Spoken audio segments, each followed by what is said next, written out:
Nous sommes donc la deuxième journée de cette conférence des États ici à Genève, dans l'immeuble d'ailleurs de l'OMC, du commerce, donc ce qui n'est pas très bon signe parce que l'OMC est quelque chose de plus lié au privé, mais c'est dans cette salle que nous avons pu commencer à travailler sur les questions de mise en œuvre et surtout de transparence. Quelle a été l'attitude des États dans la remise des rapports que chaque année les États sont juridiquement engagés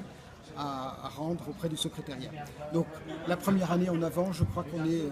à quelque chose comme 46 États qui ont rendu leur rapport. Il y a bien entendu beaucoup de progrès à faire, mais c'est une bonne chose. Aujourd'hui aussi, nous avons eu l'intervention de la Chine, qui n'est ni signataire ni partie au traité, mais qui a quand même tenu à être là comme observateur, ce qui est quand même très intéressant, et qui a réaffirmé son intérêt vis-à-vis du deuxième objectif du traité, qui est la lutte contre le trafic illicite.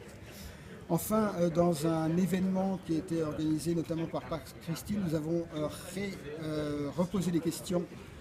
à propos des exportations d'armes en direction de l'Égypte et de l'Arabie Saoudite, qui reste un point extrêmement important par rapport à l'article 7, sur l'évaluation du risque